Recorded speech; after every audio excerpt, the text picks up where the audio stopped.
Hello everyone, अस्सलाम वालेकुम जी। कैसे हैं आप सब लोग? उम्मीद करती हूँ खैरियत से होंगे। Welcome back to my new vlog. आज का व्लॉग स्टार्ट होता है 20 मार्च से और ये शाम का टाइम था और अफ्तारी के बाद अमाल थे नरोज़ के। तो सबसे पहले मेरी तरफ से आप सबको नरोज़ बहुत बहुत मुबारक हो। और उसके बाद फिर आपको पता है चाँद स्टार्ट हो जाती है।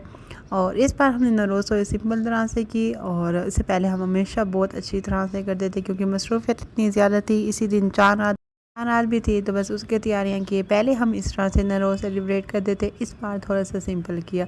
खैर दस्तरखान वगैरह सजाया, मिठाई वगैरह रखी और यहाँ पर बस भी नरोज़ के अमाल किया। उसके बाद मैंने अपना एक ब्लॉग अपलोड करना था जो आप लोगों ने ऑलरेडी देख लिया होगा। नहीं देखा तो जाके पहले ये ब्लॉग देखिएगा। ईद शॉपिंग के रिलेटेड बहुत डिटेल और मज़े का ब्लॉग है। ईद शॉपिंग का ब्लॉग मैंने चाँद रात वाले दिन ही रिवील किया था। तो उसके बाद मेरी तरफ से आप लोग को चाँद रात बहुत बहुत मुबारक हो। चाँद रात के काम कंप्लीट करने के बाद यहाँ पर बारी आ गई थी मेहंदी लगवाने की और इस टाइम हुए थे रात के 10 बजे के। और वैसे मैं डिज़ाइन सेलेक्ट कर रही थी कि इन 3 डिज़ाइन में से कौन सा डिज़ाइन सेलेक्ट करूं और वो लगाऊं। फिर मुझे ये वाला डिज़ाइन काफ़ी यूनिक लगा, आजकल ट्रेंडिंग में भी है, तो मैंने ये डिज़ाइन लगवाया। स्पेशल मेहंदी आर्टिस्ट आई थी, मेरी कज़न है, तो उनको बुलाया था कि उन्होंने मुझे बहुत प्यारी मेहंदी लगा दी थी। अगर आप लोग को भी उनसे लगवानी हो तो मुझसे कॉन्टेक्ट करना। The next day, तो उसके बाद गाइस ईद का डे स्टार्ट हो गया था और मेरी तरफ से मेरी आल यूट्यूब फैमिली मेम्बर्स सबको ईद मुबारक हो बहुत बहुत। और मैं उम्मीद करती हूँ कि मेरी तरह आप सब लोगों की भी ईद बहुत खुशियों वाली गुजरी होगी, बहुत मज़ा आया होगा। सॉरी गाइस ये व्लॉग मैं लेट इसलिए अपलोड कर रही हूँ क्योंकि मैं बहुत ज़्यादा मसरूफ़ थी। आपको पता है नरोज़ भी थे, साथ में ईद भी थी और उसके अलावा मेरी थोड़ी तबीयत ख़राब हो गई थी, गले में काफ़ी ज़्यादा पेन था। तो मुझे जैसे ही तबीयत बेहतर हुई तो फिर मैंने आज जाके व्लॉग अपलोड किया। तो खैर ईद के मुबारक दिन का आगाज़ हमारा मीठा खाने से होता है और मम्मा ने सेवियां बनाए थे। उसके बाद हम लोग ने काफ़ी देर नरोज़ खेली, यानी कि एक दूसरे पे पानी फेंका बच्चों के साथ मिलकर। फिर वहाँ से फ्री होकर हम लोग ने फिर यहाँ 10:30 का टाइम हुआ था, ईद के लिए तैयारी शुरू कर ली थी। और ये मेरा खूबसूरत सा ईद का ड्रेस था जो कि मैंने आसिम जोफर ब्रांड से ऑर्डर किया था और अनस्टिच ड्रेस था, काफ़ी खूबसूरत ड्रेस था।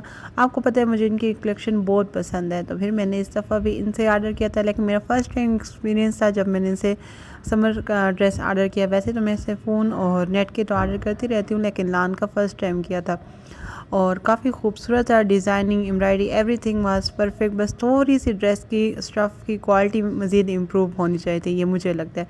बाकी हर चीज़ बहुत ज़बरदस्त थी, चाहे एम्ब्रॉयडरी हो, डिज़ाइनिंग हो, एवरीथिंग वाज सो ब्यूटीफुल। और मेरी तो पूरी फैमिली फ्रेंड्स सबको ये ड्रेस इतना पसंद आया। ये मैंने इसे पूछ भी रहे थे, मैंने कहा एक साथ ही व्लॉग में बताऊंगी, अब हर किसी को क्या ही बताना कहाँ से लिया। मैंने कहा सबसे पहले आपको ड्रेस की डिटेल दिखा दूँ। अच्छा ये मैंने जब ईद पर पहन कर उसके बाद ये वीडियो बनाई थी, मैं आप लोग से झूठ क्यों बोलूँगी, मैंने आप लोग के लिए पहले पहले ही बना लिया, पहले पहले, क्योंकि आपको पता है ईद का दिन बहुत मसरूफियत वाला होता है। तो मैंने व्लॉग लेट करने का इतना टाइम ही नहीं होता उस दिन, तो ख़ास इतनी मसरूफियत है। इस साल तो नरोज़ भी साथ था, तो बस वैसे ही आपको पता है फैमिली में शुगल मस्ती एंजॉयमेंट और सब कुछ साथ साथ था। सो सारी फैमिली जमा होती है ईद के दिन, तो वैसे भी तो टाइम ही इतना नहीं होता, बस जल्दी से बंदा खुद तैयार होता है, पिक्चर्स वगैरह बनाते हैं और सबसे मुलाकात होती हैं।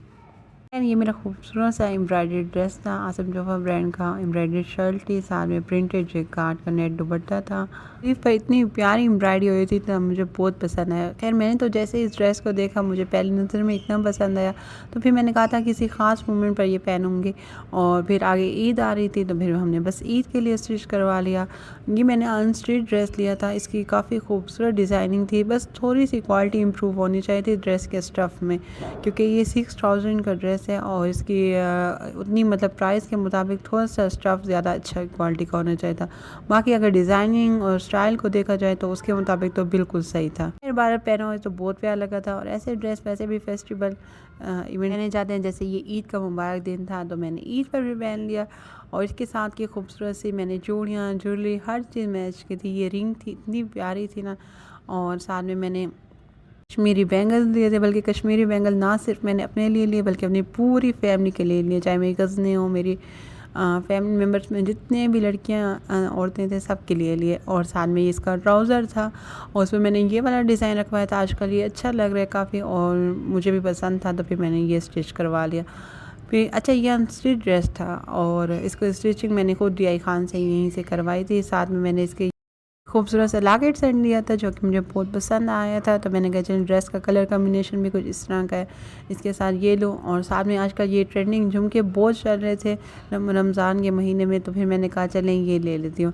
और इस बार मैंने अपना खूबसूरत सा फैंसी क्लच लिया जो कि मुझे इतना प्यारा लगा गाइस, और ये मुझे बहुत पसंद आया था। ये कुछ चीज़ें मुझे ऐसे हैं कि पहली नज़र में देखते ही बहुत ज़्यादा पसंद आए थे, तो फिर मैंने कहा ईद के लिए परचेज़ कर लेती हूँ, वैसे भी आगे भी काम आ जाते हैं। और ये झुमके थे, साथ में रेड कलर की नेल पॉलिश थी, ये ब्रेसलेट थी, साथ में उसके अलावा स्टाइलों के ये शूज़ थे, और इस ड्रेस के साथ ये शूज़ मैच हो रहे थे, तो बस फिर मैंने ये वाले वेयर कर लिए। मैंने तो इस बार ईद के फर्स्ट डे के लिए ये साड़ी तैयार की थी। आप लोग बताएं आप लोग कैसे तैयार हुए थे। मेरे खान के ब्लॉगर के नेम से इंस्टाग्राम अकाउंट है, आप लोग चाहें तो वहाँ भी पिक्चर शेयर कर सकते हैं, नहीं चाहें तो मुझे वैसे ही बता दीजिएगा कैसे तैयार हुए, किस कलर का ड्रेस।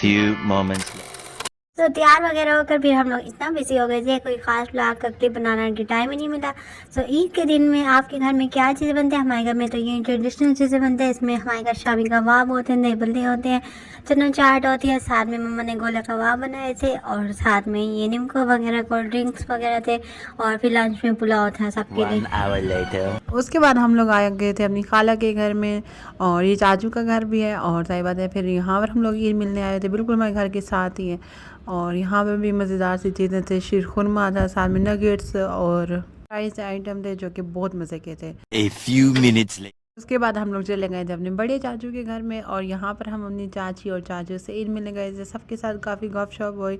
लाइव बच्चे आप वरना हर चीज़ तो ब्लॉग में रिकॉर्ड नहीं कर सकते ना, इसलिए जो चीज़ होती है मैं आप लोग को साथ साथ दिखा देती हूँ। चाची ने ईद के लिए मज़ेदार से शामी कबाब, समोसे, डिलाइट ये चीज़ें बनाए हुए थे। लेकिन ट्रस्ट में गाइस सबके घर में बहुत मज़े की चीज़ें थी, लेकिन हमें इतनी कम भूख होती है ना, वैसे मेरे ख्याल में सबका यही सिचुएशन हो कि कुछ भी खाने को दिल नहीं करता, लेकिन बस फिर भी चखना पड़ता है।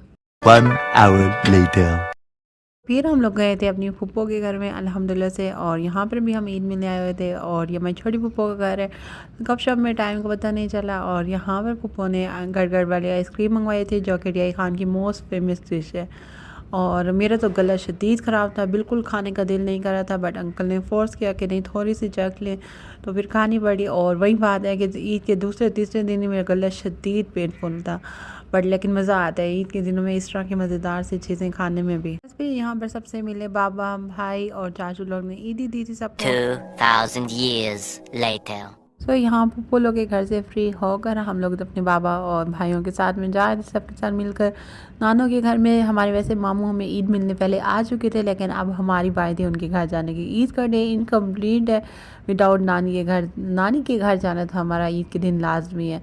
सबको ईद मिलने जाए और उनको ना जाए, ऐसा कैसे हो सकता है। खैर इस टाइम टाइम होता है 12:30-1 बजे का, और यहाँ पर मामी ने खाना लगा लिया था जिसमें चिकन पुलाव था, शामी कबाब थे, साथ में लोबिया थे, और मेरी फेवरेट डिशेस थे सारे तकरीबन। वैसे तो मुझे वो कहीं भी नहीं लगी हुई थी, बट यहाँ मैंने चिकन पुलाव ज़रूर टेस्ट किया और लोबिया भी खाया। फिर खुरमा भी मामी ने बनाया था, सबने थोड़ा कुछ टेस्ट किया, और उसके बाद हम लोग मामू लोगों से ईदी मिले, गपशप की। उसके बाद यहाँ पर सबसे ईद मिलने के बाद हम लोग वापस घर की तरफ ही जा रहे थे, और बस ईद के दिन मोस्टली यही रूटीन होती है, सबके घर जाना, ईद मिलना, ईदी देना, और सबसे गपशप करना। मज़ेदार से खाने वगैरह सब ने बनाए होते हैं, लेकिन ईद के दिन बिल्कुल भूख नहीं होती, और ये मेरा कोई इस साल का नहीं बल्कि हर साल का यही होता है। ईद के दिन में ख़ास भूख नहीं लगती। इस बार जो रियाई खान में काफ़ी अच्छा मौसम था ईद पर। उसके बाद वहाँ से फ्री होने के बाद हम लोग ने घर आके काफ़ी सारे पिक्चर्स बनाए सबकी मिलकर, और उसके बाद फिर हम लोग ने थोड़ी देर रेस्ट किया था। फिर टाइम हो रहा था शाम का ही यहाँ पर, तो यहाँ पर हमारी फूफो में ईद मिलने आई हुई थी। और ख़ैर मैंने यहाँ पर इस टाइम ड्रेस चेंज कर दी, ज़ाहिर बात है नरोज़ का दिन भी था ना इस दफ़ा, मैंने आपको बताया 2026 की ईद ऐसी है जिस दिन सेम डे नरोज़ थी, ईद नरोज़, और सेम डे ईद उल फितर थी। तो ये मैंने खूबसूरत सा वाइट ड्रेस बनवाया था, तो मैंने कहा चलें अब सेकंड टाइम ये ड्रेस पहन लेती हूँ। साथ में खूबसूरत से कश्मीरी चूड़ियाँ थी रेन ड्राफ्ट के।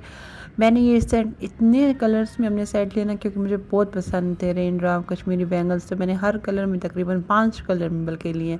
और साथ में खूबसूरत सी डार्क वाली ब्रेसलेट थी, और ये मैंने पहले ली हुई थी, और मैंने कहा चलें इस ड्रेस के साथ भी पहन लूँ। और साथ में मेरा ये खूबसूरत सा वाइट ड्रेस था, साथ में प्रिंटेड दुपट्टा था, और ये खूबसूरत सी रेन ड्रॉप बैंगल्स थी। बाद में ये जो मैंने शूज़ लिए थे जो कि आपको बहुत पसंद आए थे मेरी ईदी व्लॉग में भी, और ये भी मैंने इस ड्रेस के साथ पहने थे। मैंने कहा इसके साथ काफ़ी अच्छा कॉम्बिनेशन जा रहा है, तो फिर मैंने ये कोल्हापुरी चप्पल पहने थे। अच्छा, आपको पता है ये पहने इतने प्यारे लग रहे थे ना मेरे पाँव में, क्योंकि मैंने ये पिक्चर बना के भी अपलोड किया ना, तो मेरी फ्रेंड्स को बहुत पसंद है। जिन लोगों ने अभी तक मेरे यूट्यूब चैनल सब्सक्राइब नहीं किया, सबसे पहले सब्सक्राइब कीजिए ताकि न्यू ब्लॉग आपको देखने को मिले। मेरे पप्पो ने सबको इस खूबसूरत से इन्वेलप में ईदी थी, और ये पप्पो ने मेरे ख्याल में कस्टमाइज ही बनवाए थे। मुझे तो बहुत पसंद आए, और जब आपके लिए कोई इस तरह की स्पेशल कुछ एफर्ट करे ना, तो आपको ज़रूर अप्रिशिएट करना चाहिए स्पेशल। ये बड़ी अच्छी बात कही। उसके बाद कोई ख़ास व्लॉग बनाने को था नहीं, रूटीन जो कि मैं आपको व्लॉग में ऐड कर दी। बस फिर हम लोग सो ही गए थे, लेकिन लेट नाइट 12 बजे के टाइम तक काफ़ी ज़्यादा भूख लग रही थी मेरी सिस्टर को स्पेशली। तो बस फिर उसने कहा कि कुछ ना कुछ बाहर से मंगवाते हैं, तो बाबा ने यहाँ पर रोस्ट मंगा दिया। हालांकि वैसे तो मैं फर्स्ट वीक को रात को जल्दी सो गई थी, क्योंकि नेक्स्ट डे मेरे मामूओं की तरफ से दावत थी हमारी। दोनों मामूओं ने हमारी दावत की थी, और उसका व्लॉग मैं इंशाल्लाह जल्दी अपलोड करूँगी। लेकिन बस फिर सिस्टर ने कहा कि पहले ये खा लो, उसके बाद सो जाओ।